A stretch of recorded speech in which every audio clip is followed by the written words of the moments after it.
प्रिय साथियों, स्वागत है आप सभी का आपके अपने इस यूट्यूब चैनल पर, जहां आज हम बिहार पुलिस कांस्टेबल के लिए जो 8415 पदों पर भर्ती निकली हुई है, जिसका कि एग्जाम 14 मार्च और 21 मार्च को निर्धारित किया गया है, उसके लिए मॉडल प्रैक्टिस सेट 5 देखेंगे, जिसमें कि एग्जाम के पैटर्न पे ही उसी की तरह 100 क्वेश्चन होंगे।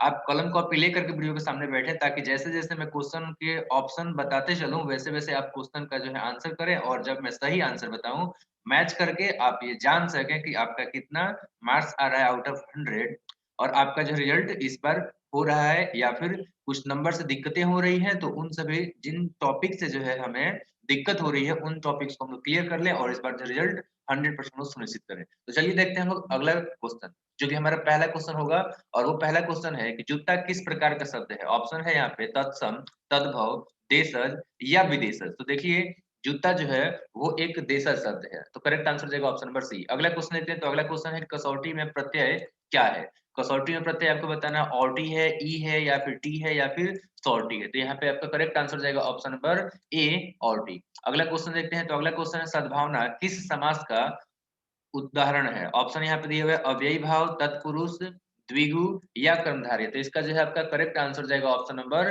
डी कर्मधारय। अगला क्वेश्चन देखते हैं, तो अगला क्वेश्चन है कान भरना मुहावरे का सही अर्थ क्या है? ऑप्शन है चुंगली करना, कान की सफाई करना, आसमान तोड़ना या काट काटना। यानी कि यहाँ पे होना चाहिए था कान काटना, ठीक है? तो इसका जो है आपका करेक्ट आंसर हो जाएगा ऑप्शन नंबर ए चुगली करना। कान भरना मतलब चुगली करना होता है। अगला क्वेश्चन है निम्न में से कौन असुर का पर्यायवाची नहीं है? चर, निशाचर, राक्षस या दैत्य। तो देखिए निशाचर, राक्षस और दैत्य तीनों के तीनों जो है आपके असुर के पर्यायवाची हैं, इसलिए इसका जो है आपका करेक्ट आंसर हो जाएगा ऑप्शन नंबर ए चर जो है वो असुर का पर्यायवाची नहीं है। अगला क्वेश्चन देखते हैं, तो अगला हमारा जो क्वेश्चन है वो है निम्नलिखित में से कौन दंड का अर्थ नहीं है? सजा, डंडा, साथ, कानून। तो देखिए यहाँ पे जहाँ तक बात हो रहा है डंडा भी जो है आपका दंड का ही पर्यायवाची अर्थ रख रहा है। डंडा मतलब कि सजा देना ही हुआ और कानून भी जो है उसी का एक रूप हो गया। तो इस तरीके से इसका जो है आपका करेक्ट आंसर हो जाएगा आपका साथ। साथ जो है वो आपका दंड का अर्थ नहीं रखता है, जबकि ये तीनों जो है कहीं न कहीं दंड से ही संबंधित है। अगला क्वेश्चन देखते हैं, तो अगला क्वेश्चन है घटिया का विपरीतार्थक क्या है? खराब, बढ़िया, सुंदर या अच्छा। तो इसका जो है आपका देखिए पूछा हुआ है कि घटिया का उल्टा क्या होगा? तो घटिया का उल्टा जो है आपका हो जाएगा बढ़िया। जबकि अगर रहता कि अच्छा तो खराब हो सकता था, ठीक है? सुंदर तो कुरूप हो सकता था। अगला क्वेश्चन देखते हैं, अगला क्वेश्चन है न्यून का सही संधि विच्छेद क्या होगा? यानी कि विच्छेद क्या होगा? और यहाँ पे ऑप्शन दे रखे हैं नी जोड़ उन, नी जोड़ उन, न्यू जोड़ अन और न जोड़ अयुन। तो यहाँ पे आपका जो है करेक्ट आंसर हो जाएगा आपका ऑप्शन नंबर ए नी जोड़ उन, न्यून हो जाएगा। अगला क्वेश्चन है निम्नलिखित में से किस वाक्य में संख्यावाचक विशेषण का प्रयोग हुआ है? ऑप्शन है मेरे 5 मित्र दिल्ली गए। ऑप्शन बी है मैं खूब पानी पीता हूँ। यहाँ पर ऑप्शन सी है गीले कपड़े उतार दो और यहाँ पे ऑप्शन डी है जैसी करनी वैसे भरनी। तो जैसे कि आप समझ सकते हैं यहाँ पे संख्यावाचक विशेषण पूछा हुआ है, यानी कि किसी नाउन का विशेषता तो बताने वाला जो शब्द होगा वो एक संख्या होगा। तो यहाँ पर देखिए मेरे 5 मित्र, मित्र कितने 5, तो मित्र की विशेषता है 5 जो कि एक संख्या है। Correct answer option number A हो जाएगा। अगला क्वेश्चन देखते हैं, तो अगला हमारा क्वेश्चन है वो है लिंग के आधार पर कौन सा वाक्य सही है? गधे को सींग नहीं होती, पताका लहरा रहा है, झाड़ू पुरानी हो गई है, शराब नहीं पीना चाहिए। तो इसमें आपका करेक्ट आंसर हो जाएगा आपका ऑप्शन नंबर सी झाड़ू पुरानी हो गई है। ये गलत आपका जो है लिंग के अनुसार सॉरी सही है आपका लिंग के अनुसार। झाड़ू पुरानी हो गई है, ये झाड़ू जो होता है वो स्त्रीलिंग होता है, ठीक है? जबकि यहाँ पे पूछा हुआ है कि गधे को सींग नहीं होती, तो यहाँ पे होना चाहिए था कि गधे के सींग नहीं होते या फिर गधे को सींग नहीं होता। अगला क्वेश्चन देखते हैं, तो अगला क्वेश्चन है यहाँ पे निम्नलिखित में कौन समूहवाचक संज्ञा का उदाहरण नहीं है? गिरोह, झुंड, मेला और बूढ़ा। देखिए यहाँ पे जो है गिरोह मतलब समूह हुई है, झुंड भी समूह ही है, मेला भी समूह है। तो इसका जो आपका करेक्ट आंसर जाएगा ऑप्शन नंबर डी बूढ़ा जो है वो एक समूहवाचक संज्ञा नहीं है। इसके बाद हम देखेंगे अगला क्वेश्चन, तो अगला जो हमारा क्वेश्चन है वो है आपका the house was dash fire. तो यहाँ पे आपको बताने हैं कि इसमें कौन सा प्रेपोजिशन जो है हम लोग पुट कर सकते हैं। ऑप्शन दे रखे हैं एट, इन, ऑन और with. The house was dash fire. तो यहाँ पे आपका जो है करेक्ट आंसर हो जाएगा option number C, on fire. अगला क्वेश्चन है choose the correct antonym of opaque, और इसका जो है ऑप्शन दिया हुआ है नॉन ट्रांसपेरेंट, अनक्लियर, रफ और क्लियर। तो यहाँ पर ओपेक, ओपेक का मतलब आप लोग समझते ही हो जिसका आर पर आप नहीं देख सकते हो, तो जिसके आर पर आप देख सकते हो उसका जो है इसका उल्टा हो जाएगा। मतलब ओपेक का एंटोनिम आपको बताना है, उल्टा बताना है, और ओपेक मतलब होता है आपका क्या, जिसके पार नहीं देख सकते हो। जिसके पार देख सकते हो वो होता है आपका क्लियर। तो करेक्ट आंसर हो जाएगा ऑप्शन नंबर डी। अगला क्वेश्चन देखते हैं। तो अगला क्वेश्चन है वो है choose the correct word. Gadget का स्पेलिंग आपको देख करके और बताना है कि चारों ऑप्शन में से कौन सा सही है। तो इसका जो आपका करेक्ट आंसर हो जाएगा ऑप्शन नंबर बी, GAZETE होता है गैजेट का स्पेलिंग। अगला क्वेश्चन है पिक द करेक्ट सेंटेंस, और ऑप्शन दे रखे हैं bad news always travel fast. Option B है bad news always travels fast, और ऑप्शन सी है bad news always travels fastly, और ऑप्शन सी है, सॉरी, ऑप्शन डी है bad news always travel fastly. तो यहाँ पर जो है आपका फास्टली फास्टली दो तो ऐसे ही गलत हो जाएगा। अब यहाँ पे न्यूज जो है सिमिलर होता है, तो ऑप्शन जो है आपका करेक्ट हो जाएगा option number B, bad news always travels fast. इसमें एस नहीं लगा है तो ऑप्शन ए नहीं होगा, और इसमें दोनों में आपका LELE है, तो इस तरीके से ये भी गलत हो जाएगा। चलिए देखते हैं अगला क्वेश्चन। तो अगला जो क्वेश्चन है हमारा मैथ से है 777 रुपीज को ABC में इस प्रकार विभक्त करो कि A को B से आधा मिले तथा B को C से आधा मिला, तो C का हिस्सा बताना है। तो यहाँ पे क्वेश्चन आपने समझ लिया होगा, ABC तीनों में जो हमें 777 रुपया बांटना है, और A को B से आधा मिलता है और B को जो है C से आधा मिलता है। ठीक है, तो मान लीजिए कि अगर C को X मिलता है तो B को कितना मिलता है, X/2 मिलता है। अब इसका जब आधा करेंगे तो वो हो जाएगा आपका ए को, तो ए को कितना मिल जाएगा, X/2 का 2 करेंगे, आधा करेंगे तो कितना हो जाएगा, X/4 करेंगे। ठीक है, ये कितना है, इन तीनों को जोड़ देंगे तो 777 रुपया आ जाएगा। इसको अब हम लोग सॉल्व कर देंगे, हो गया हमारा इक्वेशन। ठीक है, तो यहाँ पे 4 2 का एलसीएम निकालेंगे तो यहाँ पे 4 ही होगा। अब यहाँ पे जो है x आ जाएगा, और यहाँ पे 2x आ जाएगा, और इसके अलावा यहाँ पे जो है आपका 4x आ जाएगा। तो यहाँ पे हमने कर दिया 4x इक्वल टू कितना आएगा, तो इक्वल टू आपका 777 ही रहने वाला है। अब क्या कर देंगे, ये आपका मल्टीप्लाई में जाएगा, और ये 4 2 6 1 7, तो यहाँ पे आपका हो जाएगा 7x और बराबर हो जाएगा 777 और गुणे 4। अब हम कटा देंगे तो 7 से ये कट जाएगा, तो कितना हो जाएगा, ये कट जाएगा आपका 1 1 1 आ जाएगा, और यहाँ पे गुणा करना है 4 से, तो हो जाएगा आपका कितना, 404। अब यहाँ पे क्वेश्चन क्या पूछा है कि सी का हिस्सा बताना है, ये भी ध्यान दीजिए। सी मतलब एक्स, सी मतलब एक्स, तो एक्स का वैल्यू आया कितना है, 444 रुपया। तो करेक्ट आंसर जाएगा ऑप्शन नंबर बी, 444 रुपया। अगला क्वेश्चन देखते हैं। अगला क्वेश्चन है 2a equal to 3b equal to 4c। तो ए बी तथा सी का जो है आपको अनुपात बताना है। तो यहाँ पे क्या दिया हुआ है, यहाँ पे ध्यान से समझिए। यहाँ पे दिया हुआ है कि 2a बराबर 3b। ठीक है, तो इस तरीके से हम देखेंगे तो a बट्टा b बराबर क्या आ रहा है, देखिए यहाँ पे a बट्टा जब b करोगे तो यहाँ पे आ जाएगा a के जगह पर क्या आ जाएगा, a के जगह पर 3 आ जाएगा। ठीक है, और b के जगह पर क्या आ जाएगा, तो b के जगह पर 2 आ जाएगा, क्योंकि देखिए b को इधर ले गए हैं तो 2 इधर जाएगा। ठीक है, चलिए एक तो हमने निकाल लिया। अब देख लेते हैं यहाँ पे दूसरा है, यहाँ पे कि 3b, ठीक है ना, 3b इक्वल टू है आपका 4c। तो ये कर दिया हमने 4c। तो इस तरीके से b बट्टा c बराबर कितना हो जाएगा, b बट्टा c बराबर आपका हो जाएगा 4/3। ठीक है, अब देखिए हमें लॉजिक क्या है। हमारा लॉजिक ये है कि बी बी को हम इक्वल करेंगे। ठीक है ना, तो बी बी को इक्वल करने के लिए हम क्या करते हैं, बी बी को इक्वल करने के लिए हम ये कर देते हैं, यहाँ पे 2 है बी और यहाँ पे 4 है। ठीक है, तो इसको हम लोग जो है इसी के बराबर कर देते हैं, तो दोनों से ऊपर नीचे मल्टीप्लाई कर देंगे, तो ये हो जाएगा आपका 6 और नीचे हो जाएगा आपका 4। तो मतलब क्या हुआ, इसका मतलब ये हुआ कि अगर सी 3 रहता है तो बी 4 रहेगा, और जब बी 4 रहेगा तो ए जो है आपका 6 रहेगा। तो एबीसी का अनुपात क्या हो जाएगा, तो एबीसी का अनुपात हो जाएगा आपका 6, इसके बाद से 4 और 3। तो इसका आपका करेक्ट आंसर हो जाएगा ऑप्शन नंबर सी, 6 4 3 अनुपात, मतलब 6 अनुपात 6:4:3, इसका करेक्ट आंसर हो जाएगा ऑप्शन नंबर सी। अगला क्वेश्चन देखते हैं। तो अगला क्वेश्चन है कि 6 व्यक्ति 8 घंटे प्रतिदिन काम करके 840 रुपए प्रति सप्ताह कमाए, तो 9 व्यक्ति 6 घंटे प्रतिदिन कार्य करके सप्ताह में कितने रुपए कमाएंगे। तो देखिए यहाँ पे क्वेश्चन क्या है, क्वेश्चन ये है कि 6 व्यक्ति हैं और 8 घंटे काम कर रहे हैं, तो वो एक सप्ताह में कितना कमा रहे हैं, 840 रुपया। चूंकि एक सप्ताह में ही निकालना है इसलिए हमने एक सप्ताह नहीं लिखा है, तो ये 840 रुपये कमा रहा है। तो एक व्यक्ति 8 घंटे डेली काम करता है, तो एक सप्ताह में कितना कमाएगा, तो वो आपका जो है 840 बट्टा 6 हो जाएगा। ठीक है, इस तरीके से आपका एक व्यक्ति 1 घंटा काम करे अगर प्रतिदिन, तो एक सप्ताह में कितना कमाएगा, तो 840 और डिवाइडेड बाई आपका जो है 6 गुणे 8 हो जाएगा। ठीक है, अब क्वेश्चन क्या दिया हुआ है वो देख लेते हैं। तो 9 व्यक्ति है, ठीक है ना।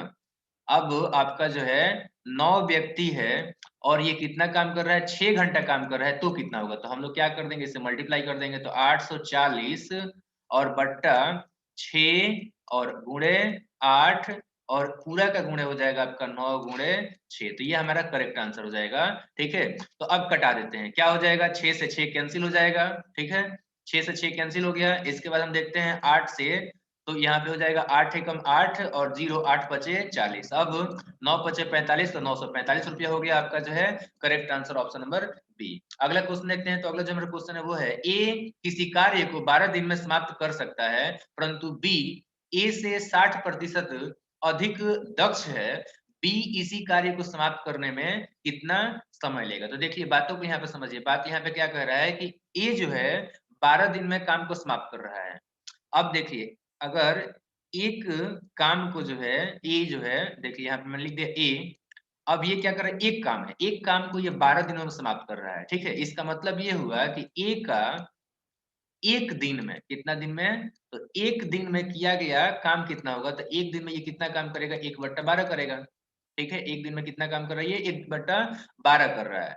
जबकि यहाँ पे क्या कह रहा है कि ये जो बी है, ये ए से 60% अधिक काम कर रहा है। तो 60% अधिक काम कर रहा है, यानी कि बी एक दिन में कितना काम कर रहा है, तो बी कर रहा है एक दिन में आपका जो है 1/12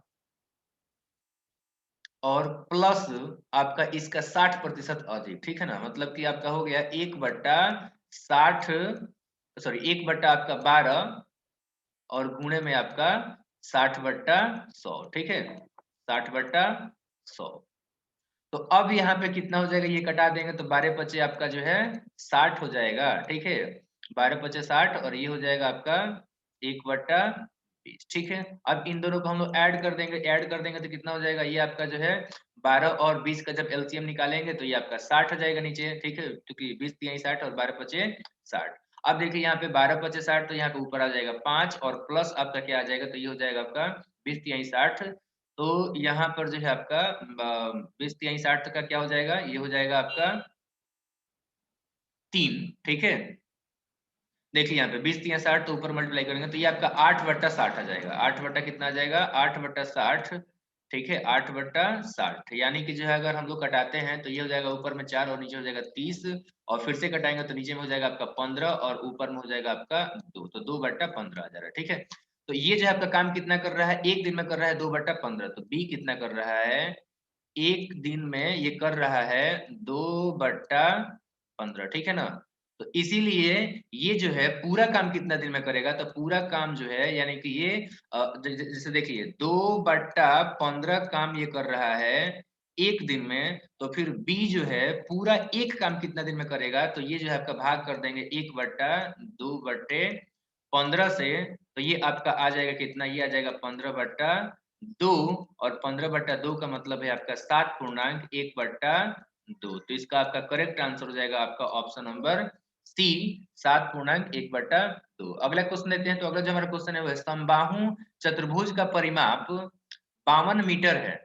तथा इसका एक विकर्ण 10 मीटर लंबा है, तो दूसरे विकर्ण की लंबाई क्या होगी। बातों को समझिए, यहाँ पे समबाहु चतुर्भुज है ना, तो हम लोग समबाहु चतुर्भुज बना देते हैं। चलिए देखिए, ये जो है आपका एक समबाहु चतुर्भुज है, हालांकि ये समचतुर्भुज मुझसे बन गया। एक्चुअली कुछ ऐसा भी हम बना सकते हैं, चलिए मैं बना ही देता हूँ। ठीक है ना, तो यहाँ पर जो है क्वेश्चन के अनुसार अगर हम लोग देखें तो देखिए यहाँ पे जो है आपका दिया हुआ है ना समबाहु चतुर्भुज, तो हम समबाहु एक चतुर्भुज बना देते हैं। देखिए ये हो गया आपका एक सम चतुर्भुज, या कह सकते हैं समबाहु चतुर्भुज, जिसके कि चारों भुजाएं क्या होती हैं, बराबर होती हैं। अब यहाँ पे क्या दे रखा है कि इसका परिमाप आपका 52 है। अब चारों जो भुजा जब बराबर है तो इसमें 4 से भाग कर देंगे तो 1 निकल जाएगा आपका 13। तो ये हो गया आपका 13। ये भी कितना है? ये भी है 13। ये भी कितना है? तो ये भी है आपका 13। अब क्या दे रखा है कि इसका एक विकर्ण जो है ये है आपका 10 मीटर लंबा। तो ये हमने मान लिया कि ये 10 मीटर लंबा हो गया। जब ये 10 मीटर लंबा हो गया तो दूसरे विकर्ण का लंबाई पूछा है ना, दूसरे विकर्ण को भी हम क्या करते हैं, यहाँ पर जो ड्रॉ कर देते हैं। तो ये आपका जब 10 दिया है तो इसका आधा, तो चूंकि समबाहु त्रिभुज के जो सॉरी समबाहु जो चतुर्भुज होते हैं इसके जो विकर्ण होते हैं आधा-आधा पे बाँटते हैं, समविभाजित करते हैं। तो ये आपका 10 है तो ये हो जाएगा आपका 5 और ये भी हो जाएगा 5। ठीक है? अब देखिए ये दे रखा है 5 और ये कितना है? ये है 13 और ये कितना डिग्री का एंगल बनाता है? ये 90 डिग्री का एंगल बनाता है। तो यहाँ पे हो गया ये हाइपोटेनस। ये क्या है? हाइपोटेनस है और ये मान लीजिए कि ये बेस है तो हम लोग परपेंडिकुलर निकालना है। तो इसका क्या कर देंगे? 13 का स्क्वायर मतलब माइनस आपका जो है 5 का स्क्वायर। तो 13 का स्क्वायर कितना हो जाता है? 13 का स्क्वायर और माइनस 5 का स्क्वायर कर देंगे तो ये आपका जो है विकर्ण का आधा आ जाएगा। मतलब कि D2 डिवाइडेड बाई 2 बराबर ये फॉर्मूला हो जाएगा। ठीक है? तो ये कितना आ जाएगा? 13 का स्क्वायर करेंगे तो 169 हो जाएगा ना, तो 169 हो गया और यहाँ पे जो है, यहाँ पे मैं 6 लिखा था, ठीक है? और माइनस आपका जो है 25 हो गया। अब इसका जब अंडर रूट आप निकालेंगे तो 144 ये होगा ना, तो 144 का कितना आ जाएगा? ये आपका हो जाएगा 12। ठीक है? अब ये 12 आ गया, यहाँ पे 2 डिवाइडेड में है तो इधर जाएगा तो मल्टीप्लाई में जाएगा। ठीक है? तो मल्टीप्लाई में जाएगा यानी कि आपका जो है आ जाएगा 24। D2 का वैल्यू कितना आ जाएगा? यहाँ पे D2 था ना, तो देखिए यहाँ पे D2 डिवाइडेड बाई 2 था। अब डिवाइड इधर बाई 2 है तो इधर जाएगा तो मल्टीप्लाई में जाएगा ना, तो इस तरीके से आपका जो हो जाएगा 24। इसका करेक्ट आंसर हो जाएगा ऑप्शन नंबर डी। अगला क्वेश्चन देखते हैं। तो अगला जो हमारा क्वेश्चन है वो है किसी घन की भुजा दुगुनी कर देने पर आयतन हो जाएगा। घन का भुजा, देखिए आयतन बराबर क्या होता है? V इक्वल टू क्या होता है? आयतन घन का जो है तो एस उसका जो साइड होता है उसका क्यूब होता है। ठीक है ना? तो इस जब इसको हम लोग डबल कर देंगे तो ये आपका जो है 8 गुना हो जाएगा। तो इसका करेक्ट आंसर हो जाएगा ऑप्शन नंबर सी। अगला क्वेश्चन देखते हैं। तो अगला क्वेश्चन है कि एक व्यक्ति 128 रुपए पर 16% स्टॉक में धन लगाता है, इससे प्राप्त होने वाले ब्याज की दर कितना है? ठीक है, तो अब बातों को यहाँ पे समझिए। बात यहाँ पे ये दिया हुआ है कि 16% में जो है 16% पर ये स्टॉक में धन लगाता है। यानी कि ये हुआ कि 100 रुपये पर इसने कितना लगाया हुआ है? 100 रुपये पर इसने लगाया हुआ है आपका, अच्छा 1 सेकंड, यहाँ पे क्वेश्चन क्या है? 128 रुपये पे लगाया है ये 16%। ठीक है ना? तो 128% पर इसका जो है आता है 16 रुपया। ठीक है? तो 1 रुपये पे कितना आएगा? तो 16 बट्टा 128 आ जाएगा। ठीक है? अब इसी तरीके से हमें निकालना है 100 रुपया पे, यहाँ पे प्रतिशत निकालना है। ठीक है ना? तो 100 रुपये पे अगर निकालेंगे तो 100 रुपये पे कितना आ जाएगा? 16 बट्टा 128 और गुणे कितना हो जाएगा? 100 रुपीज हो जाएगा। ठीक है? तो अब क्या करेंगे? 16 अट्ठे 128 होता है ना, अब इसके बाद से इसे हम लोग कटा देंगे तो 12.5 आ जाएगा। ठीक है? 12.5 यहाँ पे जो आपका करेक्ट आंसर आ जाएगा। तो इसका करेक्ट आंसर हो जाएगा ऑप्शन नंबर बी 12.5। अगला क्वेश्चन देखते हैं। तो अगला क्वेश्चन है कि वर्ग अंतराल 0 से 10 का बारंबारता यहाँ पे दे है 10, 10 से 20 का है 15 और 20 से 30 का 4, 30 से 40 का है 20 और 40 से 50 का है आपका 12। तो आपको निकालना है बहुलक वर्ग कौन सा है? तो सबसे अधिक बार कौन आया है? तो सबसे अधिक बार जो है आपका आया है 20 बार। कौन? 30 से 40 वाला वर्ग। तो इसका करेक्ट आंसर देगा ऑप्शन नंबर सी 30 से 40। अगला क्वेश्चन देखते हैं। तो अगला क्वेश्चन है यहाँ पे, जब L parallel to M parallel to N हो तो x y z का मान ज्ञात कीजिए। चलिए ये पैरेलल है, इसके अकॉर्डिंग देख लेते हैं। देखिए यहाँ पे x अगर निकालना है तो x आपका x और 40 ये दोनों जो आपका संगत कोण है, तो इसलिए ये भी आपका हो जाएगा x 40। ठीक है? इसी तरीके से आपका z भी कितना हो जाएगा? ये भी संगत कोण है 40। ठीक है? और ये z और y जो है आपका लीनियर पेयर बना रहा है, तो 180 में से घटा देंगे 40 को तो ये हो जाएगा आपका 140 y। तो देखिए यहाँ पे आंसर क्या आ रहा है? x y z पूछा है ना, तो x है 40, y है 140 और z है 40। तो इसका करेक्ट आंसर हो जाएगा 40, 140, 40। तो correct answer option number A हो जाएगा। अगला क्वेश्चन देखते हैं। तो अगला जो हमारा क्वेश्चन है वो है, कोई धन 10% के अर्धवार्षिक दर से एक वर्ष में 900 रुपये हो जाता है, तो धन ज्ञात करें। तो देखिए यहाँ पे पहले तो हम लोग निकाल लेते हैं अमाउंट इक्वल टू फॉर्मूला क्या हो जाता है? तो अमाउंट इक्वल टू फॉर्मूला हो जाता है P into 1 plus R divided by 100 to the power n। ठीक है? तो अब यहाँ पे n का वैल्यू कितना है? देखिए यहाँ पे a का वैल्यू है आपका 900। 900 रुपया जो है आपका ये है अमाउंट जो कि हुआ है। अब p हमें निकालना है तो p का p रहने देते हैं और 1 है 1 रख देते हैं और r कितना है 10% है ना, तो अर्धवार्षिक जब करेंगे तो ये तो आपका 5% हो जाएगा। तो ये हो गया आपका अर्धवार्षिक के लिए 5% और n का वैल्यू हो जाएगा आपका 2। तो यहाँ पे आपका क्या हो जाएगा, यहाँ पे देखिए ये हो जाएगा p और 1 + 100 तो ये आपका कितना हो जाएगा, ये डिवाइड कर लेते हैं ना, तो ये डिवाइड जब करेंगे तो ये हो जाएगा आपका 20। अब जब 20 करेंगे तो यहाँ पे 21/5 तो 21 का स्क्वायर कर देंगे तो 444 हो जाएगा। 400 ऊपर में आपका जो है 21 है तो 441 और डिवाइडेड बाई कितना हो जाएगा 400 हो जाएगा, ठीक है। तो ये हमने 400 कर दिया। अब यहाँ पे ये आपका हो गया 900, ठीक है ना। तो अब हम लोग क्या करते हैं, निकालते हैं p इक्वल टू क्या हो जाएगा 400, यहाँ पे 900 है ना तो 900 पहले लिख दिया मैंने। ये हो गया 900। अब नीचे में 400 है, उधर आएगा तो गुणा में आएगा, तो इधर हमने कर दिया 400। अब इसके नीचे में कितना था, नीचे में आपका था 4 4 1, 4 4 कितना था 1। अब इसको हम लोग कटा देंगे, जब कटा देंगे तो देखते हैं इसका आंसर कितना आएगा। सबसे पहले हम लोग कटाते हैं कितना से, 4 4 8 1 9, तो 3 से ये कट सकता है ना, चलिए हम लोग 9 से कटाते हैं सीधे, ठीक है। तो 9 से जब कटाएंगे तो 9 चौके 36, तो 4 बार में कट जाएगा। 9 पचे 45 तो नहीं कर सकते ना, तो 4 बार में 9 चौके 36 हो गया और उसके बाद से आपका 4 4 8 1 तो 9 9 81 हो जाएगा, तो 49 आ गया नीचे। और यहाँ पे कितना आ जाएगा, तो यहाँ पे आपका 100 आ जाएगा। अब देखिए यहाँ पे कितना आ रहा है, तो 4 पर 4 जीरो, ठीक है ना। तो 4 पर हमने कर दिया यहाँ पे 4 जीरो और इसको भाग करना है हमें कितना से, 49 से। 49 से जब भाग करना है तो देखिए यहाँ पे कितना बन जाएगा, ये पहली बार में आपका जो है नहीं कटेगा तो ये कितना बार में जाएगा, ये आपका जो है करीबन करीबन 50 है ना, तो 8 बार में जा सकता है। तो यहाँ पे हमने कर दिया 8 बार। तो 8 बार जब करेंगे तो ये कितना हो जाएगा, 8 9 72 का 2 और 8 चौके 32 और 7 तो 39 हो जाएगा ना। तो यहाँ पे हमने कर दिया 39 और फिर से आपका 8 रिमाइंडर आएगा और 1 जीरो उतारेंगे तो एक बार में जाएगा। तो ये हो जाएगा आपका 49 और 49 तो यहाँ पे आ जाएगा 31 और यहाँ पे जब 31 आएगा, 1 सेकंड, यहाँ पे जीरो में से यानी कि 10 में से 9 गया तो 1 हो गया और यहाँ पे आपका ठीक है। तो ये 31 हो गया और 1 जीरो और उतरेगा, तो 1 जीरो जब एक और उतरेगा तो ये कितना बन जाएगा, ये आपका जो है करीबन 6 बार में जाएगा, ठीक है ना। तो 6 बार में जब जाएगा तो 9 छक्के 54 सॉरी और 6 चौके 24 और 5 29 तो ये हो गया आपका 29। अब जब इसमें रिमाइंडर करेंगे तो ये आपका हो जाएगा 6 और यहाँ पे हो जाएगा जीरो में से 9 गया तो यहाँ पे फिर से जो है आपका 10 में से 9 तो 1 हो जाएगा और यहाँ पे आपका कट जाएगा तो 16। अब यहाँ पे जब दशमलव लगाएंगे तो फिर से जीरो आएगा और फिर ये जाएगा कितने बार में, 3 बार में। तो यहाँ पे देखिए सबसे सटीक आंसर कौन सा ऑप्शन में दिख रहा है, 8 से 16.3 तो हमने ला दिए, तो करेक्ट आंसर देगा ऑप्शन नंबर बी। अगला क्वेश्चन देखते हैं। तो अगला जो हमारा क्वेश्चन है वो है 1857 के विद्रोह की मुख्य कमजोरी किसकी कमी थी। बाह्य सहायता की विद्रोही सैनिकों में अनुशासन या फिर आधुनिक अस्त्र शस्त्र या फिर विद्रोहियों में समन्वय और सामंजस्य। तो इसका करेक्ट आंसर था कि 1857 में जो आपका विद्रोह का जो कमजोरी था मेन वो ये था कि हमारे जो विद्रोही थे उनमें जो है कंट्रोल नहीं था, उनमें जो है क्या बोलते हैं सामंजस्य नहीं था, ये तालमेल नहीं था, इसी वजह से जो हम लोग हार गए। अगर सब लोग जो है कंट्रोल्ड होते, एक साथ में हर जगह आपका जो है विद्रोह छिड़ा होता तो हम लोग उसी समय आजाद हो जाते। लेकिन दिक्कत यही था कि अलग अलग समय पर अलग अलग जगह पर विद्रोह हुआ था, यानी तालमेल नहीं था, सामंजस्य नहीं था। अगला क्वेश्चन है, तो अगला क्वेश्चन है सत्य और अहिंसा के आदर्शों के प्रयोग के लिए गांधी जी ने 1916 में क्या किया।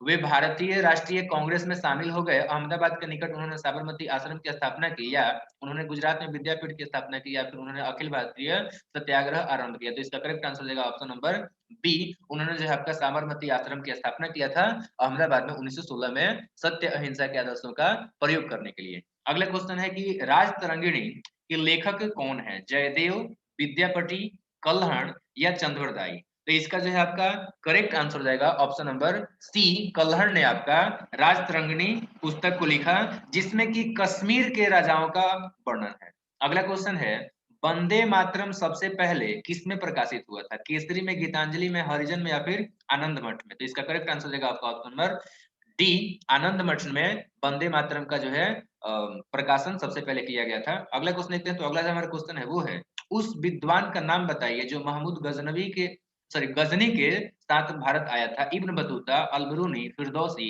या अल राजी। तो इसका करेक्ट आंसर जाएगा ऑप्शन नंबर बी, अल बिरूनी जो है आपका मोहम्मद गजनी के साथ में इंडिया में आया हुआ था, जिसने कि आपका तोता हिंद लिखा हुआ है। अगला क्वेश्चन है निम्नलिखित में से कौन सा भारतीय दर्शन सबसे पुराना सिद्धांत है। ठीक है, यहाँ पे ऑप्शन है सांख्य, योग वैशेषिक या फिर कर्म मीमांसा। तो इसका करेक्ट आंसर जाएगा ऑप्शन नंबर ए, सांख्य दर्शक जिसके की प्रवर्तक कपिल मुनि थे, ये सबसे पुराना दर्शन है। अगला क्वेश्चन है, जालियांवाला बाग हत्याकांड की जांच के लिए सरकार द्वारा गठित समिति का अध्यक्ष कौन थे?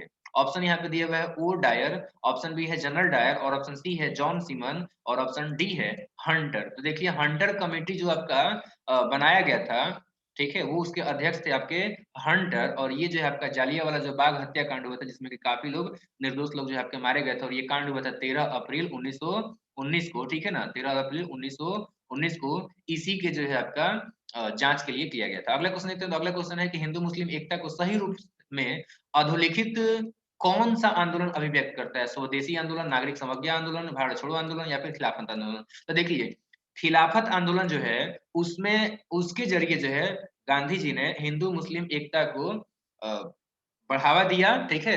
अगला क्वेश्चन देखते हैं। तो अगला जो हमारा क्वेश्चन है वो है आपका, छत्रपति शिवाजी का स्वर्गवास कब हुआ था? 1680 में, 1666 में, 1687 में, या फिर 1689 में? इसका करेक्ट आंसर देगा ऑप्शन नंबर ए, 1680 में जो है छत्रपति शिवाजी का निधन हुआ था, स्वर्गवास हुआ था। अगला क्वेश्चन देखते हैं। तो अगला क्वेश्चन है कि हर्षवर्धन के शासनकाल में उत्तर भारत का कौन सा नगर सबसे महत्वपूर्ण था? उज्जैन, हस्तिनापुर, कन्नौज, पाटलिपुत्र? तो इसका करेक्ट आंसर जाएगा आपका ऑप्शन नंबर सी, कन्नौज जो था वो आपका उत्तर भारत का सबसे महत्वपूर्ण राज्य नगर था हर्षवर्धन के शासनकाल में। अगला क्वेश्चन है कि वहाबी आंदोलन का मुख्य केंद्र था पटना, लखनऊ, तमिलनाडु, या मुंबई? तो इसका करेक्ट आंसर जाएगा आपका ऑप्शन नंबर ए, पटना जो है आपका मुख्य केंद्र था। अगला क्वेश्चन देखते हैं। अगला क्वेश्चन है कि रामकृष्ण मिशन की स्थापना किसने की? विवेकानंद, राजा राम मोहन राय, केशव चंद्र सेन, या रामकृष्ण परमहंस? इसका करेक्ट आंसर जाएगा option number A, Swami Vivekananda ने जो है आपका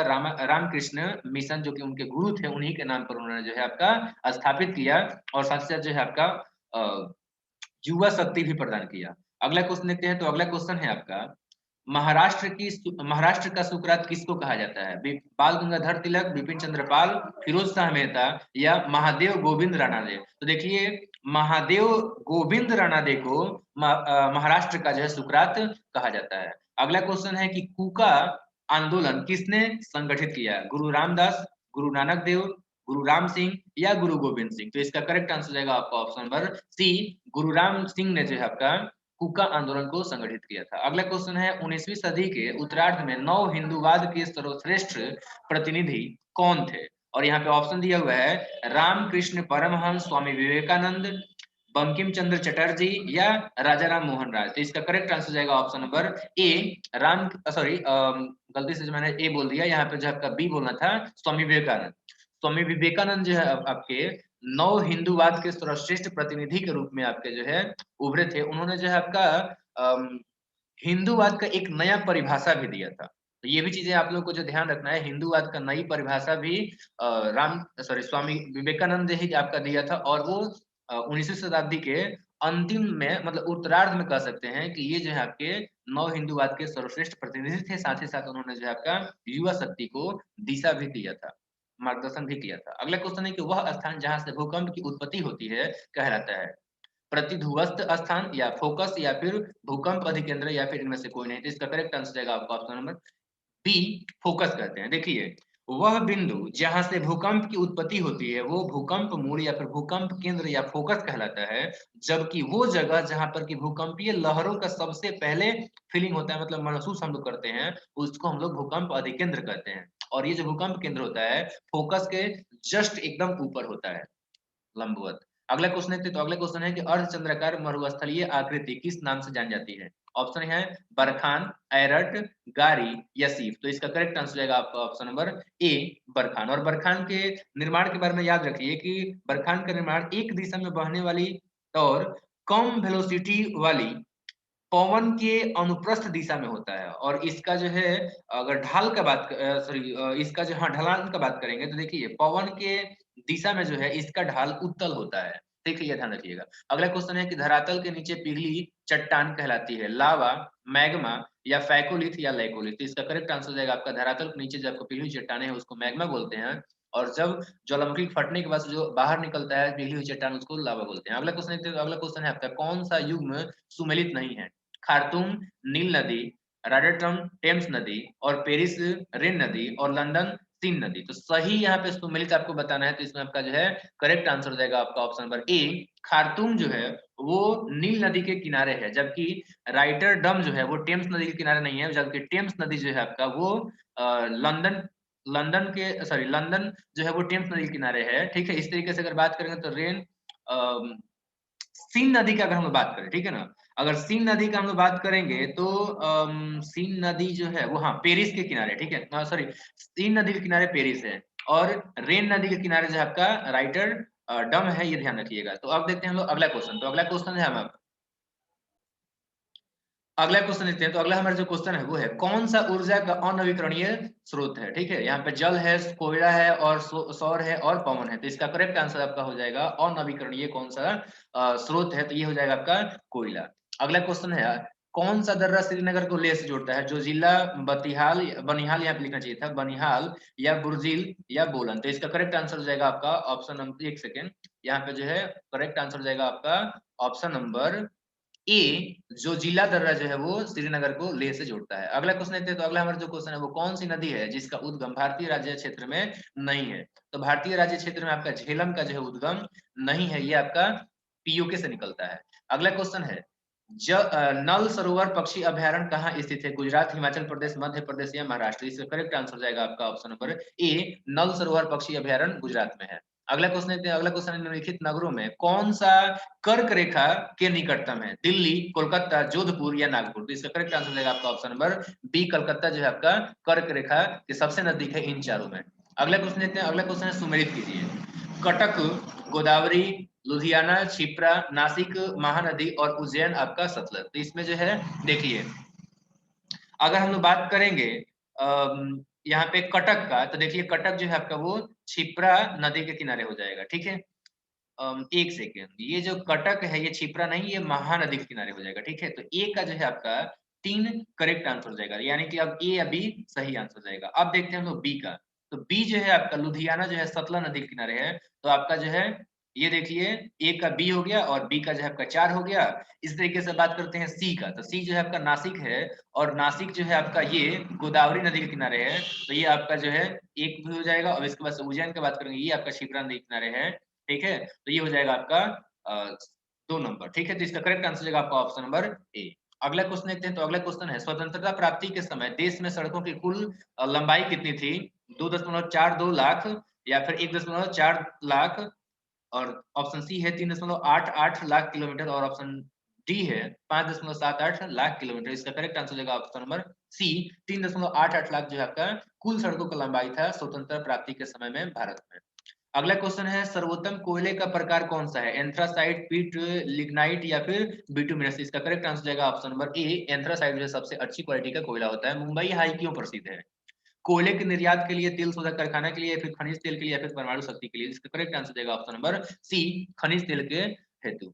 अगला क्वेश्चन है भारत का प्रथम तेल शोधक कारखाना स्थित है मथुरा में, बरौनी में, डिगबोई में या फिर गुवाहाटी में। तो इसका करेक्ट आंसर देगा आपका ऑप्शन नंबर सी, डिगबोई में जो है पहला तेल शोधक कारखाना स्थित है भारत का। अगला क्वेश्चन है प्राकृतिक गैस किस खनिज के साथ पाया जाता है। यूरेनियम, पेट्रोलियम, चूना पत्थर या कोयला। तो इसका आपका जो है करेक्ट आंसर जाएगा ऑप्शन नंबर बी, पेट्रोलियम के साथ में प्राकृतिक गैस खनिज पाया जाता है। अगला क्वेश्चन है भारत के प्रधानमंत्री कार्यकाल सॉरी कार्यालय का निर्माण संविधान के द्वारा किया गया है, या फिर ऑप्शन बी एक अतिरिक्त संवैधानिक उपज है, या फिर ऑप्शन सी एक निर्मित संसदीय कानून बनाकर हुई है, या फिर उपरोक्त सभी का संयोजन है। तो इसका करेक्ट आंसर जाएगा आपका ऑप्शन नंबर सी। प्रधानमंत्री का जो कार्यालय होता है वो एक निर्मित संसदीय कानून बना करके जो है आपका किया गया था। अगला क्वेश्चन है भारत की संविधान निर्मात्री सभा में संवैधानिक सलाहकार कौन थे। एम सी सीतलवाड़, के एम मुंशी, जवाहरलाल नेहरू या फिर बी एन राव। तो इसका करेक्ट आंसर हो जाएगा option number D, B N Rao जो है वो संविधानिक जो संविधान सभा जो है उसका जो है सलाहकार थे। अगला क्वेश्चन है पंचायती राज की सबसे छोटी इकाई क्या होती है। जिला परिषद, पंचायत समिति, ग्राम पंचायत या फिर ग्राम। तो इसका करेक्ट आंसर जाएगा ऑप्शन नंबर सी, ग्राम पंचायत। अगला क्वेश्चन देखते हैं। अगला क्वेश्चन है संविधान में संघ की राज्य भाषा के रूप में हिंदी सॉरी संविधान में संघ की राजभाषा के रूप में हिंदी को कब मान्यता मिली। 1945, 1949, 1950 या 1952। तो इसका करेक्ट आंसर जाएगा आपका ऑप्शन नंबर बी, 14 सितंबर 1949 को जो है आपका इसको मान्यता मिला था। ये ध्यान रखिएगा 14 सितंबर हिंदी दिवस भी इसको मनाया जाता है। अगला क्वेश्चन है रेलवे को किस सूची के अंतर्गत रखा गया है? संघ सूची, समवर्ती सूची, राज्य सूची या फिर विशेष सूची? तो इसका जो आपका करेक्ट आंसर जाएगा आपका ऑप्शन नंबर ए, संघ सूची में रखा गया है। अगला क्वेश्चन है संघ लोक सेवा आयोग के सदस्य अपना इस्तीफा किसे सौंपते हैं? राष्ट्रपति को, संघ लोक सेवा आयोग के अध्यक्ष को या फिर जो है आपका प्रधानमंत्री सर्वोच्च न्यायालय के मुख्य न्यायाधीश को? तो इसका करेक्ट आंसर जाएगा आपका ऑप्शन नंबर ए, राष्ट्रपति को। अगला क्वेश्चन है किस संविधान संशोधन बिल के द्वारा वोट देने की आयु 21 वर्ष से घटाकर 18 वर्ष कर दी गई है? 48वां, 57वां या फिर 61वां या फिर 63वां? इसका करेक्ट आंसर जाएगा ऑप्शन नंबर सी, 61वां जो संवैधानिक संशोधन हुआ उसमें जो है वोट देने का अधिकार देने का अधिकार जो है उन व्यक्तियों को दिया गया जो कि 21 नहीं बल्कि 18 वर्ष के हो जाएंगे, उन्हीं को दे दिया जाएगा। अगला क्वेश्चन है कि राज्यपाल विधान परिषद के कितने सदस्यों को मनोनीत कर सकता है? 1/3, 1/2, 1/6 या 1/12? इसका करेक्ट आंसर जाएगा ऑप्शन नंबर सी, 1/6 सदस्यों को जो है वो मनोनीत कर सकता है राज्यपाल। अगला क्वेश्चन है कि संसद के किसी सदन के किसी सदस्य को उसकी सदस्यता से वंचित किया जा सकता है यदि उसे उस पार्टी से निष्कासित कर दिया जाता है जिस पार्टी से के टिकट पर वह चुनाव लड़ा था, या फिर ऑप्शन बी है कि जिस पार्टी के टिकट पर चुनाव लड़ा यदि वह पार्टी किसी दूसरी राजनीतिक पार्टी में मिल जाती है, या फिर ऑप्शन सी मनोनयन के 6 महीने के भीतर वह किसी राजनीतिक दल में शामिल नहीं हो जाता है, या ऑप्शन सी वह स्वेच्छा से उस पार्टी की सदस्यता त्याग कर देता है जिस पार्टी के टिकट पर वह चुनाव लड़ा था। तो इसका करेक्ट आंसर जाएगा आपका ऑप्शन नंबर ए। एक सेकेंड, यहाँ पे जो है यहाँ पे ए क्या था, उसे उस पार्टी से निष्कासित कर दिया जाता है जिस पार्टी के टिकट पर वो चुनाव लड़ा था। देखिए जिस पार्टी के टिकट चुनाव लड़ा था अगर वो पार्टी उसको हटाती है तब जो है उसका सदस्यता नहीं वंचित होगा, बल्कि वो खुद से हटता है तब हो जाएगा। तो इसलिए इसका जो है आपका करेक्ट आंसर जाएगा आपका ऑप्शन नंबर ए नहीं बल्कि ऑप्शन नंबर आपका जो है डी सही हो जाएगा। तो इसका करेक्ट आंसर हम लोग बताएंगे ऑप्शन नंबर डी। अगला क्वेश्चन देखते हैं। तो अगला जो हमारा क्वेश्चन है वो है भारत के राष्ट्रपति की चुनावी प्रक्रिया या शक्तियों में संशोधन के लिए आवश्यक है संसद द्वारा इस आशय का विधेयक 2/3 बहुमत से पारित हो, या जब कोई व्यक्ति इस पद पर हो तब इस आशय का संशोधन पारित नहीं किया जाता, और ऑप्शन सी है कि संसद द्वारा इस आशय का विधेयक आवश्यक बहुमत से पारित होने के बाद उसकी पुष्टि कम से कम आधे राज्यों के विधानमंडल द्वारा पारित की जानी चाहिए। तो इसका आपका जो है और ऑप्शन डी है राज्यसभा में 2/3 बहुमत जरूरी है। तो इसका करेक्ट आंसर हो जाएगा आपका ऑप्शन नंबर सी। देखिए अगर राष्ट्रपति के संसाधन की चुनावी प्रक्रिया या फिर शक्तियों में अगर आपको बदलाव करना है तो इसके लिए संसद के द्वारा तो इसको 2/3 बहुमत मिलना ही चाहिए। इसके बावजूद वहां से पास होने के बाद राज्यों के मतलब कम से कम तो आधे राज्यों के विधान मंडल के द्वारा जो इसको पास कराना पड़ता है। ऑप्शन सी सही हो जाएगा। अगला क्वेश्चन देखते हैं। तो अगला जो हमारा क्वेश्चन है वो है निम्नलिखित किस विषय पर राज्यसभा को लोकसभा के समान सह अधिकार प्राप्त हैं? ऑप्शन है बजट पेश करने की शक्ति, या फिर वित्त विधेयक पारित करने की शक्ति, या फिर सरकार के विरुद्ध अविश्वास प्रस्ताव पारित करने की शक्ति, या फिर संविधान में संशोधन की शक्ति। तो इसका करेक्ट आंसर जाएगा ऑप्शन नंबर डी, संविधान में संशोधन करने की शक्ति जो है आपका राज्यसभा को लोकसभा के समान ही दिया गया है। अगला क्वेश्चन है कि मत पत्रों का प्रयोग प्रथम बार कहाँ हुआ था? यूनान में, ऑस्ट्रेलिया में, इंग्लैंड में, या फिर संयुक्त राज्य अमेरिका में? तो इसका करेक्ट आंसर जाएगा ऑप्शन नंबर बी, ऑस्ट्रेलिया में। अगला क्वेश्चन देखते हैं। तो अगला क्वेश्चन है पहली बार भारतीय संविधान का संशोधन कब हुआ था? 1951 में, 1952 में, 1953 में, या फिर 1955 में? तो इसका करेक्ट आंसर जाएगा ऑप्शन नंबर ए, 1951 में पहली बार संशोधन किया गया था। अगला क्वेश्चन है कि राज्य में मनी बिल प्रस्तुत किया जा सकता है दोनों में से किसी भी सदन में, दोनों सदनों में एक साथ, या फिर केवल विधानसभा में, या फिर केवल उच्च सदन में? तो इसका करेक्ट आंसर जाएगा ऑप्शन नंबर सी, केवल विधानसभा में। अगला क्वेश्चन है। तो अगला क्वेश्चन है राष्ट्रपति के द्वारा कि कौन सा कार्य नहीं किया सकता है? संसद का अवसान, या फिर प्रार्थना पर संयुक्त अधिवेशन बुलाना, या फिर राज्यसभा भंग करना, या फिर संसद के सम्मुख बजट प्रस्तावित करना? तो इसका आपका करेक्ट आंसर जाएगा ऑप्शन नंबर सी, राष्ट्रपति के द्वारा जो है आपका राज्यसभा को भंग नहीं किया सकता है। क्यों? क्योंकि ये जो है आपका परमानेंट यानी कि हमेशा ये अस्थायी रूप से चलने वाला सदन होता है।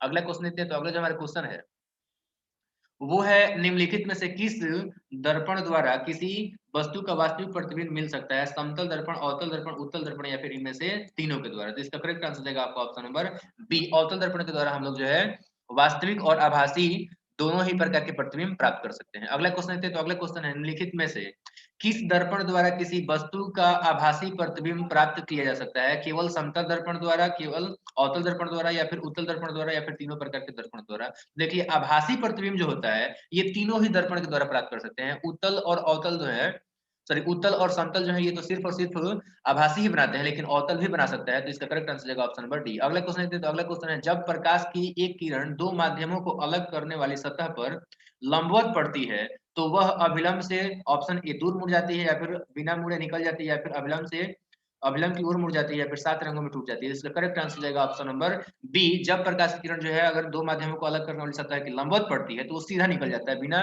मुड़े हुए ही। अगला क्वेश्चन देखते हैं। तो अगला क्वेश्चन है कि पानी से भरी बाल्टी की गहराई कम मालूम पड़ने के कारण क्या है? प्रकाश का परावर्तन या फिर अपवर्तन या फिर वर्ण विक्षेपण। तो इसका आपका जो है या फिर इनमें से कोई नहीं। तो इसका करेक्ट आंसर जाएगा ऑप्शन नंबर बी। अपवर्तन की वजह से जो आपका बाल्टी का गहराई कम दिखता है अगर पानी भरा हुआ है। तो अगला क्वेश्चन है कि सामान्य दृष्टि वाले युवा के लिए स्पष्ट दृष्टि की न्यूनतम दूरी क्या होती है? 25 मीटर, 2.5 सेंटीमीटर या फिर 25 सेंटीमीटर या फिर 2.5 मीटर। तो इसका आपका करेक्ट आंसर जाएगा ऑप्शन नंबर सी 25 सेंटीमीटर। अगला क्वेश्चन है। तो अगला क्वेश्चन है सामान्य नेत्र की अधिकतम दूरी कितनी दूरी तक वस्तुओं को साफ साफ देख सकता है? यहाँ पे ऑप्शन है 25 मीटर, 2.5 सेंटीमीटर, 25 सेंटीमीटर या फिर अनंत। तो इसका करेक्ट आंसर जाएगा ऑप्शन नंबर डी। अनंत तक आप देख सकते हैं अगर आपका जो है सामान्य नेत्र है, किसी प्रकार का कोई डिफेक्शन नहीं है। अगला क्वेश्चन है कि विद्युत धारा की प्रबलता का एसआई मात्रा क्या है? एम्पियर, वोल्ट, ओम या जूल। तो इसका करेक्ट आंसर जाएगा ऑप्शन नंबर ए। एम्पियर जो है आपका विद्युत धारा का मात्रक है, प्रबलता का मात्रक है। अगला क्वेश्चन है प्रतिरोध का एसआई मात्रक क्या है? एम्पियर, ओम, वर्ग या वाट। तो इसका करेक्ट आंसर जाएगा ऑप्शन नंबर बी, ओम। अगला क्वेश्चन देखते हैं। तो अगला क्वेश्चन है निम्नलिखित में से कौन किसी लंबे विद्युत धारावाही तार के निकट चुंबकीय क्षेत्र का सही वर्णन करता है? चुंबकीय क्षेत्र की क्षेत्र रेखाएं तार की लंबवत होती है, चुंबकीय क्षेत्र की रेखाएं तार के समानांतर होती है या फिर चुंबकीय क्षेत्र की रेखाएं अरीय होती है जिनका उद्भव तार से होता है। और ऑप्शन डी चुंबकीय क्षेत्र की समकेंद्रीय नेत्र रेखाओं का केंद्र तार होता है। तो इसका आपका करेक्ट आंसर जाएगा ऑप्शन नंबर डी। चुंबकीय क्षेत्र की समकेंद्रीय जो नेत्र रेखाएं होती हैं उनका केंद्र वो तार ही होता है। अगला क्वेश्चन है फ्लेमिंग का वाम हस्त नियम में अंगूठा किसकी दिशा को संकेत करता है? धारा का या चुंबकीय क्षेत्र का या फिर बल का। तो इसका करेक्ट आंसर जाएगा आपका ऑप्शन नंबर सी। देखिए फ्लेमिंग का जो वाम हस्त नियम है मतलब कि आपका जो है लेफ्ट हैंड जो रूल है उसके अकॉर्डिंग ये जो आपका थंब होता है ये आपका बल का दिशा बताता है। जबकि अगर बात करेंगे आपका जो है तर्जनी जो होता है, इंडेक्स जो फिंगर होता है वो आपका चुंबकीय क्षेत्र का दिशा बताता है। जबकि ये जो आपका मिडिल होता है वो मध्यमा होता है, ये आपका धारा का दिशा बताता है। तो इस तरीके से आप ध्यान रखिएगा, ठीक है। ऊपर में क्या हो जाएगा? ऊपर में ये हो जाएगा आपका जो है सॉरी बॉल, ठीक है। और इधर में आपका इसके परपेंडिकुलर अगर बात करेंगे अगर राइट साइड में, तो राइट साइड में आपका क्या हो जाएगा? ये हो जाएगा आपका मैग्नेटिक फील्ड। और यहाँ पे जो आपका इसके परपेंडिकुलर अगर आएंगे यानी कि अपने तरफ में आएंगे, ठीक है, तो ये हो जाएगा आपका जो है धारा यानी कि इलेक्ट्रिक करंट, ठीक है। अब देखते हैं अगला क्वेश्चन। तो अगला हमारा जो क्वेश्चन है वो है कोयला तथा पेट्रोलियम है नाभिकीय ईंधन, जीवाश्म ईंधन और नवीकरणीय ईंधन या फिर बायोगैस ईंधन। तो इसका आपका करेक्ट आंसर जाएगा ऑप्शन नंबर बी। जीवाश्म ईंधन है दोनों के दोनों। अगला क्वेश्चन देखते हैं। तो अगला क्वेश्चन है कि क्योटो प्रोटोकॉल किस गैस के उत्सर्जन के स्तर में कमी लाने के लक्ष्य से बनाया गया था? Ozone, carbon dioxide, nitrogen dioxide या फिर सल्फर डाइऑक्साइड। इसका करेक्ट आंसर जाएगा आपका option number B. Carbon dioxide के जो है स्तर को कम करने के लिए क्योटो प्रोटोकॉल बनाया गया था। अगला क्वेश्चन है निम्न में से कौन सी गैस धातु वेल्डिंग में प्रयुक्त की जाती है? एसिटिलीन, एथेन या फिर ब्यूटेन या फिर एथिलीन। तो इसका जो है आपका करेक्ट आंसर जाएगा ऑप्शन नंबर ए, एसिटिलीन। अगला क्वेश्चन है निम्न में से किसके जल अपघटन से मेथेन बनता है? CaC2 या फिर Al4CH सॉरी C3 या फिर CH3Cl या फिर HCHO। तो इसका आपका करेक्ट आंसर हो जाएगा ऑप्शन नंबर बी, Al4C3 का अगर जलीय विघटन आप करते हैं तो इससे आपका बनता है मेथेन। अगला क्वेश्चन है। तो अगला क्वेश्चन है कैल्शियम कार्बाइड जल के साथ अभिक्रिया करके क्या देता है? मेथेन, एथेन, एथीन या फिर एथाइन। तो इसका करेक्ट आंसर हो जाएगा ऑप्शन नंबर डी, एथाइन देता है। अगला क्वेश्चन है निम्नलिखित में से किस विधि द्वारा लोहे की कड़ाही को जंग लगने से बचाया जा सकता है? ग्रीस का लेपन करके, रंगाई करके, जस्ता की परत चढ़ा के या इनमें सभी के द्वारा। तो देखिए इनमें सभी के द्वारा हो सकता है, लेकिन ग्रीज और रंगाई अगर करते हैं तो फिर जो है ये लोहे का जो कड़ाही है ये आपका उपयुक्त नहीं रह जाएगा खाना बनाने के लिए। तो इसलिए जो है ग्रीस का यूज नहीं कर सकते हैं, रंगाई का नहीं कर सकते। तो सिर्फ और सिर्फ एक ही ऑप्शन सही हो जाएगा, ऑप्शन नंबर सी, जस्ता की परत चढ़ा के। अगला क्वेश्चन है खाद्य पदार्थ वाले कनस्तर पर टीन का लेपन किया जाता है या चढ़ाया जाता है जस्ता का लेपन नहीं, क्योंकि ऑप्शन ए जस्ता टीन से अधिक महंगा होता है, जस्ता का द्रवण टीन से कम अधिक होता है, या फिर जस्ता टीन से अधिक क्रियाशील होता है, या फिर जस्ता टीन से कम क्रियाशील होता है। तो इसका आपका करेक्ट आंसर हो जाएगा ऑप्शन नंबर सी, जस्ता जो आपका टीन से अधिक क्रियाशील होता है, जिसको से जस्ता का यूज नहीं करके हम लोग टीन का यूज करते हैं। अगला क्वेश्चन है, निम्नलिखित में से कौन अवकारक गुण प्रदर्शित करता है? H2SO4, O2, H2S या फिर HNO3? तो इसका जो है आपका करेक्ट आंसर हो जाएगा आपका ऑप्शन नंबर सी, H2S। अब देखते हैं अगला क्वेश्चन। तो अगला क्वेश्चन है कि फेरस सल्फेट का सूत्र लिखिए। यहाँ पे जो आपका देख सकते हैं FeSO4 into 5H2O, FeSO2 into 7H2O और FeSO4 into 7H2O और FeSO2 into 1H2O। तो इसका आपका करेक्ट आंसर हो जाएगा आपका ऑप्शन नंबर सी, FeSO4 into 7H2O होता है फेरस सल्फेट का, और इसका कलर जो है आपका ग्रीन होता है। अगला क्वेश्चन है कि चूना पत्थर का रासायनिक सूत्र क्या है? CaO, Ca2, CO3, CaO, CO4 और CaO, CO3। इसका करेक्ट आंसर जाएगा आपको ऑप्शन नंबर डी, CaCO3 होता है चूना पत्थर का सूत्र। अगला क्वेश्चन है कि रंध्रों का खुलना और बंद होना किस पर निर्भर करता है? सूर्य के प्रकाश पर, प्रकाश संश्लेषण पर, कार्बन डाइऑक्साइड के सांद्रण पर, या फिर वायु के वेग पर? तो इसका करेक्ट आंसर जाएगा ऑप्शन नंबर बी, प्रकाश संश्लेषण पर। अगला क्वेश्चन देखते हैं। तो अगला क्वेश्चन है कि मछली के हृदय में कितने चैम्बर होते हैं, कितने कोष्ठ होती हैं? 2, 3 या 4 या केवल 1? तो इसका करेक्ट आंसर जाएगा आपका ऑप्शन नंबर ए, 2 होते हैं। अगला क्वेश्चन है कि स्वपोषी प्रपोषण के लिए आवश्यक है कार्बन डाइऑक्साइड और जल, क्लोरोफिल, सूर्य का प्रकाश, या फिर उपर्युक्त सभी? तो इसका करेक्ट आंसर जाएगा उपर्युक्त सभी। अगला क्वेश्चन देखते हैं आपका, पौधों में खाद्य पदार्थों का स्थानांतरण किस रूप में होता है? ऑप्शन यहाँ पे दिया हुआ है ग्लूकोज, सुक्रोज, स्टार्च या फिर प्रोटीन। तो देखिए, पौधों में जो आपके खाद्य पदार्थ बनते हैं, मतलब ग्लूकोज बनता है, उसको जो है स्टार्च के रूप में रूपांतरित कर दिया जाता है। अगला क्वेश्चन है, दो तंत्रिका कोशिकाओं के मध्य खाली स्थान को कहते हैं? ध्रुमिका, सिनेप्टिक दरार, या फिर एक्सॉन, या फिर आवेग? तो इसका आपका करेक्ट आंसर जाएगा ऑप्शन नंबर बी, सिनेप्टिक दरार। अगला क्वेश्चन है कि हाइड्रा में क्या नहीं पाया जाता है? मस्तिष्क, तंत्रिका, मुख या स्पर्शक? तो इसका करेक्ट आंसर जाएगा आपका ऑप्शन नंबर ए, मस्तिष्क नहीं पाया जाता है। ये आपका जो है ऊतक स्तर पर डेवलप एक जीव है। अगला क्वेश्चन है कि कौन सी ग्रंथि अंतःस्रावी बाह्य स्रावी दोनों है? गुर्दा, यकृत, एड्रिनल या फिर अग्नाशय? तो इसका करेक्ट आंसर जाएगा आपका ऑप्शन नंबर डी, अग्नाशय जो है वो अंतःस्रावी और बाह्य स्रावी दोनों है, जो कि इससे एंजाइम में निकलते हैं और हार्मोन में निकलते हैं, ध्यान रखिएगा। अगला क्वेश्चन देखते हैं। अगला क्वेश्चन है, गुणसूत्र कहाँ पाए जाते हैं? कोशिका के केंद्र में, कोशिका में, या फिर केंद्र में, या फिर इनमें से कोई नहीं? तो देखिए, केंद्र, दो जगह पे आपका केंद्र केंद्र दे दिया है। यहाँ पे सी में भी आपका ऑप्शन है केंद्र, तो ये भी सही हो जाएगा। और यहाँ पे केंद्र, कोशिका के केंद्र में भी आपका जो है दोनों एक ही बात है, तो दोनों आपका जो है सही हो जाएगा। अगला क्वेश्चन है, अगला क्वेश्चन है आपका, प्राचीन काल में पृथ्वी के वातावरण में कौन सी गैस नहीं थी? अमोनियम, ऑक्सीजन, हाइड्रोजन सल्फाइड या फिर मीथेन? तो देखिए, शुरुआत में अगर देखें तो ऑक्सीजन नहीं था, ठीक है, तो correct answer option number B हो जाएगा। अगला क्वेश्चन है, इनमें से किस समुदाय में सबसे अधिक प्रजातियां पाई जाती है? ठीक है, एनलिडा में, मोलस्का में, आर्थ्रोपोडा में, या फिर निडेरिया में? तो करेक्ट आंसर हो जाएगा आपका ऑप्शन नंबर सी, आर्थ्रोपोडा में जो है सबसे अधिक मात्रा में प्रजातियां पाई जाती है, और ये जो आपका 60% इसमें पाया जाता है। तो correct answer option number C हो जाएगा। तो उम्मीद करता हूं कि आपने जो है अच्छे तरीके से आज 100 क्वेश्चन किया होगा और आपका रिजल्ट भी काफी अच्छा हो रहा होगा। इस बात के लिए आपको पहले से ही मैं कांग्रेट्स करता हूं। और अगर आपको किसी टॉपिक से दिक्कत हो रही है तो आप कमेंट बॉक्स में बताएं, ताकि आपका जो हेल्प करने का प्रयास किया जाए। इस वीडियो लेक्चर को अंत तक देखने के लिए बहुत बहुत धन्यवाद। आप सभी अपने अपने सभी दोस्तों को भेजें, ताकि वो लोग भी इस बार सक्सेस हो, उनका भी रिजल्ट सुनिश्चित हो। एक बार फिर से तहे दिल से आपका धन्यवाद।